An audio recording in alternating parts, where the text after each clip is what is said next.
제가 사장님을 알게 된 지 생각보다 오래된 것 같아요. 몇 년도에 저희 만났는지 기억하세요? 17년? 18년? 그때쯤 아닐까요? 맞아요. 그때 만나서 제가 되게 신기했던 게 뭐냐면 부동산 시장에 대해서 얘기를 들을 때마다 이 사람 뭐지? 헤드라인 생성기야? 제가 들었던 이야기를 기억하고 있으면 몇 달 뒤에 헤드라인으로 뉴스에 나오는 거예요. 최근에 저희가 전월세 이야기를 했었는데요. 이번에 보니까 전세와 월세 비중이 2022년에는 5대5 정도였다가 23년, 24년 지나가면서 거의 60%로 월세가 비중이 높아지고 있습니다. 서울 주거시장 월세 비율이 높아지고 임대 수익률도 좋아지니까 기업들이 해외에서도 많이 들어와서 서울 임대시장에 진출을 할 거다, 그런 얘기 하셨었잖아요. 뭐 시간 문제였거든요. 저는 그 얘기 들으면서 이게 가능해? 라고 생각을 했었는데, 세계 3대 부동산 개발업체인 미국의 하인스, 그리고 글로벌 투자은행 모건 스탠리, 그 외에도 미국과 영국계 사모펀드 자산운용사까지 서울 부동산 임대차 시장에 관심을 두고 있다고 합니다. 이제 서울의 임차를 살려면 정령 월세만 남고 그 주인은 공공이거나 국내외 금융기관들, 기업들만 남는 건가요? 확정이지 않을까 싶어요. 확정이지 않을까가 아니라 확정이다라고 보고 있습니다. 왜 확정일까요? 정부의 정책이 뒷받침해주고 있기 때문인 거죠. 일단 우리 옛날로 돌아가 볼까요? 이 땅에 있던 정부가 부자였던 적이 한 번이라도 있는지 아십니까? 지난 역사 5,000년을 돌이켜보면은 나라가 부자였던 적이 없어요. 나라가 부자였던 적이 없다 보니까 뭔가 공공으로 주거를 해결한다 이런 생각은 단 한 번도 가능했던 적이 없습니다. 조선시대 운막조차도 개인이 운막을 팠어야지 정부가 운막을 제공한 적이 없거든요. 그렇다 보니까 주거는 알아서들 민간에서 해결하는 거고, 정부가 대출을 해준 적도 없다 보니 사람들은 그 집을 빌릴 때 돈이 있는 사람은 집 있는 사람한테 돈을 빌려주고 주거를 제공받는, 우리나라에 옛날부터 전세제도가 왜 존재를 했는지를 생각해 보시면 근대적인 금융제도 때문이다. 아주 간단한 생각을 해보실 수 있는 겁니다. 근데 누가 돈을 빌려준 적이 없어요. 우리나라는 돈을 빌리기가 매우 어려운 나라였다. 그렇기 때문에 임대시장 자체도 해외같이 선진적인 모습으로 돼 있지를 못했다. 근데 요즘 들어 생각을 해보니까 전세가 훨씬 더 선진적인 제도 아니었나? 이런 생각이 드는 겁니다. 저희가 예전에 한번 그 얘기도 드렸었고 많은 분들이 다 떠올려 보시겠지만, 안젤리나 졸리의 아들이 한국에서 대학 다닐 때 집을 구해줘야 되니까 광화문 앞에 풍림 스페이스본을 구해주면서 아니 이렇게 좋은 제도가 있느냐 하고 갔대잖아요. 여기서 생각이 짧으신 분들은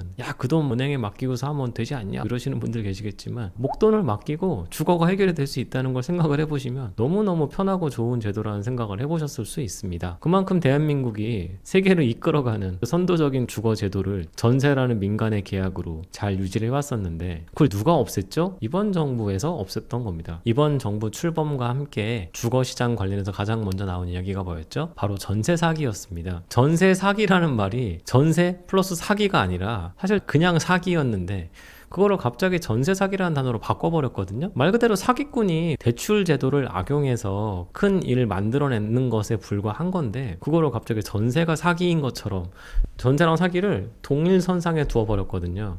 그러다 보니까 시장 분위기는 갑자기 전세는 사기다 이렇게 인식이 되기 시작을 했습니다. 언론도 한몫했죠. 거기다 전세는 나쁜 것 이런 식으로 몰고 가면서 시장을 갑자기 월세로 바꿔보기 시작을 했습니다. 대한민국 주거 시장에서 전세가 존재하다 보니까 벌어진 또 좋은 일은 뭐냐, 월세가 무지무지 쌌거든요. 대한민국의 월세란 그 어떤 것보다도 쌌어요. 대한민국 물가가 다른 나라보다 웬만하면 다 비싼데 월세는 무지무지 쌌습니다. 그게 왜 그럴까요? 전세 제도로 돌아가니까 월세를 놓는 사람도 없고 구하는 사람도 없다 보니까 월세 자체가 망가져 있던 거죠. 그렇다 보니까 기업형 임대를 사업으로 볼 수 있는 환경이 전혀 조성이 안 돼 있었던 겁니다. 그런데 한 10년 전쯤부터 정부라고 하면 좀 그렇죠, 관료들이 이 임대시장을 기업형으로 만들고 싶다는 생각을 한 것 같아요. 왜 했을까? 사실 저는 아직도 의문입니다. 관료들 자신들한테 돈도 하나도 안 생기는데 임대시장을 더 큰 업체가 들어와서 지금처럼 일반인들끼리 서로 임대 놓고 받는 그런 구조가 아니라 기업들이 들어와서 제대로 하길 원했을까? 이런 일들이 다 걸려 있었던 것 같아요. 전세가 점점 보증금이 커지니까 가계대출 이야기 자꾸 안 나올 수가 없고, 그럼 전세 보증금 때문에 가계부채가 증가하는 꼴은 볼 수가 없잖아요. 그럼 전세를 없애야 되겠구나.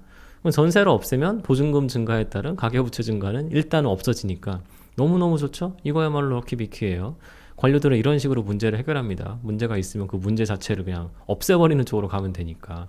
근데 그러려면 월세 시장이 잘 돼야 되잖아요. 근데 사람들이 이미 전세에 너무 익숙한 나머지 굳이 월세를 구할 생각이 없었던 거예요.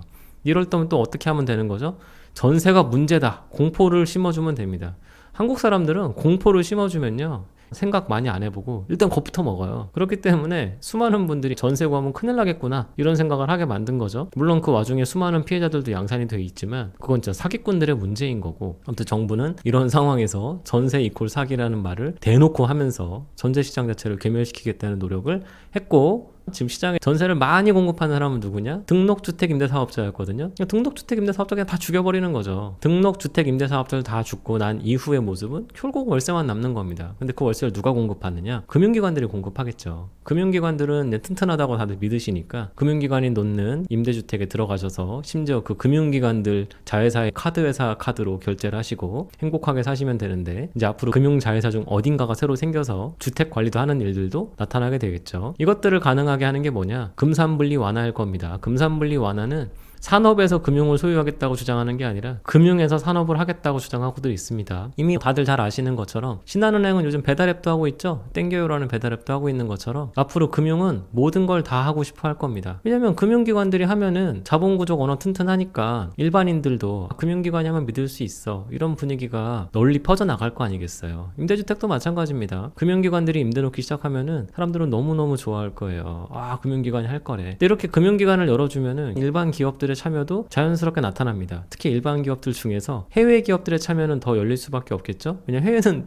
이미 일상적이니까, 해외에서는 일반화되어 있는 산업이 바로 임대업이니까 해외의 대형 업체들이 등장해서 국내에서도 뭔가 해보겠다 이런 생각들을 가질 수밖에 없겠죠. 그러니까 뭐 이렇게 개인들을 규제하고 법인들을 열어주는 순간 해외의 선진 자본들은 마구 들어올 겁니다. 대한민국이 얼마나 전 근대적인지 다들 잘 아시죠? 대한민국에서 1등으로 전 근대적인 게 바로 농업이고요. 두 번째가 바로 임대업입니다. 근데 이런 것들을 한 번에 개선하겠다, 큰일 하신 거죠. 국토교통부에서 정말 큰 생각을 가지고 열어주신 겁니다. 앞으로 돈을 많이 벌 업체들이 등장을 하겠다. 주식 투자하시는 분들은 좋아하시겠죠. 살 주식 생겼다고. 그런데 막상 일반인들 기준에서는 앞으로 이런 기업들의 참여가 많아지면 많아질수록 임대료가 올라갈 가능성이 매우 높겠다는 생각도 해보시면 됩니다. 기업들의 참여가 뭘 의미하겠어요. 어느 정도 수익이 나와야 된다는 그런 상황인 건데, 예전같이 서울 아파트가 월세 수익률이 막 1% 초반밖에 안 나오던 그런 시장에서 벗어나서 2% 중후반만 나와주더라도 지금처럼 금리 인하가 지속되는 상황이라고 보신다면 임대업이 상당히 안정적이겠구나 이런 생각이 드셔야 되는 게 마땅하고, 여기다가 전세라는 게 더 없어지고 월세로 전환되는 순간 임차인들은 알아서 월세를 내시는 거죠. 여기서도 상당히 좀 고민이 많아지는데, 많은 분들이 소득의 한 10%에서 15% 정도 월세 내면 되는 거 아니냐, 이 정도도 많다 이렇게 생각하시는 분들이 있는데, 선진국들은 적어도 40% 가까이 내지 않습니까? 이렇게 내는 것들을 생각을 해보면 사람들이 소비를 할 수가 없는 거죠. 임대료 내느라고 허덕거려가지고 돈을 쓸 수가 없게 돼요. 그런 상황을 점점 만들어 가고 있습니다. 오히려 전세가 그나마 사람들의 소비를 유지를 해주는데, 월세 구조로 가게 되면은 더더더 소비 위축은 불가피하다 이렇게 생각해 보면은 자영업은 더 안 되겠구나. 점점 일파만파 커지죠. 일들은 이런 식으로 커지게 되는 겁니다. 지금까지가 그나마 천국이었고요, 앞으로는 점점 지옥을 맛보게 될 수밖에 없다. 서민 위하는 것처럼 하는 정책들이 결국은 다 서민 죽이는 거다. 우리 모두 알고 있죠? 하이에크가 하는 말 잊지 마세요. 지옥으로 가는 길은 선의로 포장되어 있다는 그 말은 정말 좋은 말입니다. 하지만 대한민국 사람들이 가장 싫어하는 말이죠. 항상 선이면 다 옳다고 생각하시니까. 세상에 선과 악이란 없어요. 누가 이익을 보냐 마냐 이슈만 있는 거지, 선 악으로 구분하시는 순간 내가 선인 줄 알고 우리 편이 선인 것 같지만 다 우리 편이 악입니다. 항상 누가 이익을 더 보느냐 마느냐 이렇게 생각해 보시면 되는 일인데, 대한민국은 이상하게 선악을 항상 구분하시니까 항상 내가 손해보는 쪽으로 가게 되는 거죠. 결론, 월세 시장은 더 열릴 거고, 이 월세 시장으로 가는 길에서 대한민국은